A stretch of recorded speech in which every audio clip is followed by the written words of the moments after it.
नमस्कार साथियों, good morning. Nursing officer भर्ती 2023 की डॉक्यूमेंट वेरिफिकेशन की लिस्ट जारी हो चुकी है। डॉक्यूमेंट वेरिफिकेशन करवाने के लिए आपको किन किन डॉक्यूमेंट्स की ज़रूरत रहने वाली है, टोटल कितने कैंडिडेट्स को डॉक्यूमेंट वेरिफिकेशन के लिए बुलाया है और किन किन चीज़ों का आपको ध्यान रखना है, इन सवालों के जवाब मैं पहले के वीडियो में दे चुका हूं। अगर आपने नहीं देखा है तो इस वीडियो के नीचे डिस्क्रिप्शन बॉक्स में मैंने उस वीडियो का लिंक दे दिया, उस पर क्लिक करके आप जो मैंने अभी सवाल बताए हैं उनका जवाब ले सकते हैं।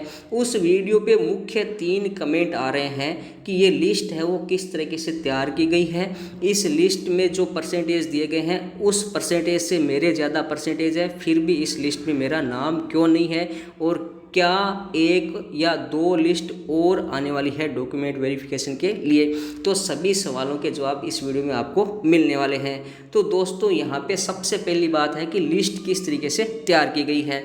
तो लिस्ट देखो, यहाँ पे लिखा गया है कि नर्सिंग ऑफिसर के जो जितने भी पद थे उसमें ऑनलाइन आवेदन आपसे लिए गए थे। उस ऑनलाइन में आपने जो भी डाटा डाला था, जो भी प्रविष्टि डाली थी, उसमें आवेदक की जो भी श्रेणी थी उस श्रेणी और वर्गवार मेरिट, ये है दोनों चीज़ें कर दी। श्रेणी और वर्गवार मेरिट के अनुसार लगभग 1.5 गुना आवेदकों को दस्तावेज सत्यापन के लिए बुलाया गया है। अब मान लेते हैं कि इस वैकेंसी में ओबीसी की यहाँ पे मान लो 1000 सीटें रहने वाली हैं। तो 1000 सीटें रहने वाली है, मेरिट बनाई, 1000 का 1.5 गुना हो गया 1500 कैंडिडेट्स। 1500 कैंडिडेट्स जो ऊपर वाले थे उनको डॉक्यूमेंट वेरिफिकेशन के लिए बुला लिया गया। इसी तरीके से यहाँ पे जैसे जनरल मेल है, जनरल फीमेल है, OBC male, OBC female, EWS, SC, ST, इन सभी कैंडिडेट्स की जितनी भी पोस्ट थी उनकी मेरिट बनाई गई। जितनी पोस्ट थी उसके 1.5 गुना कैंडिडेट्स की मेरिट बना ली और सबको जोड़कर एक कॉमन यहाँ पे सूची बना दी गई।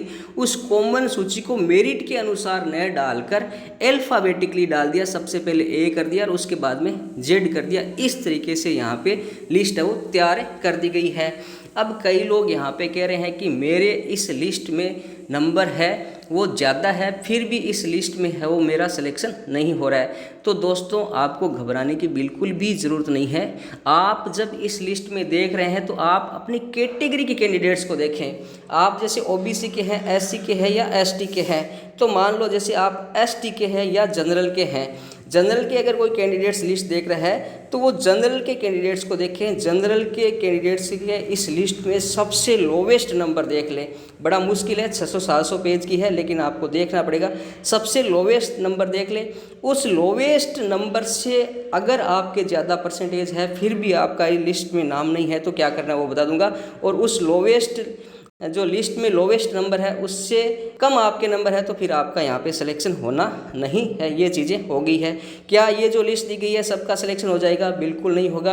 1.5 गुना कैंडिडेट्स की दी गई है। ये लिस्ट है वो लगभग 14,600 लोगों की डॉक्यूमेंट वेरिफिकेशन के लिए है। लगभग 8,500 के आसपास पोस्ट है। तो यहाँ पे 8,500 लोगों का सिलेक्शन होगा।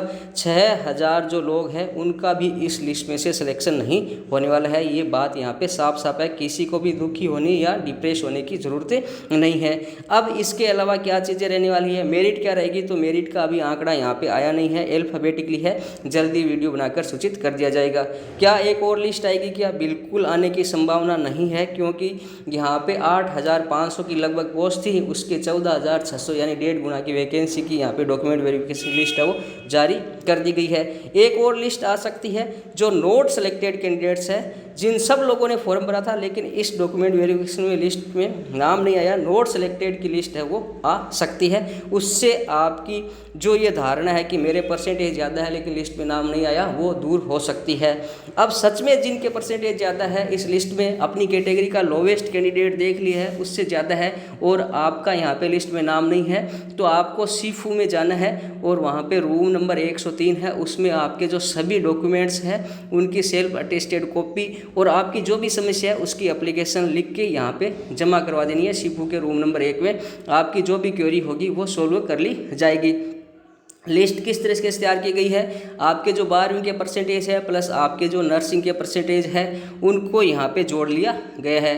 12वीं के और आपके जो नर्सिंग के परसेंटेज हैं उनको जोड़ लिया गया है, उनका फिर यहाँ पे 70% निकाल दिया गया है। उसके बाद में 10 बोनस अंक है तो 10 जोड़े हैं, 20 है तो 20 है, 30 है तो 30 जोड़े हैं। इस तरीके से आपके 100% में से परसेंटेज निकाल कर लिस्ट है वो बना ली गई है दोस्तों। ये सारी चीज़ें यहाँ पे रहने वाली है। इसके बाद भी आपके मन में कोई सवाल है तो नीचे कमेंट बॉक्स में जाकर कमेंट करें, मैं रिप्लाई देने की कोशिश करूँगा।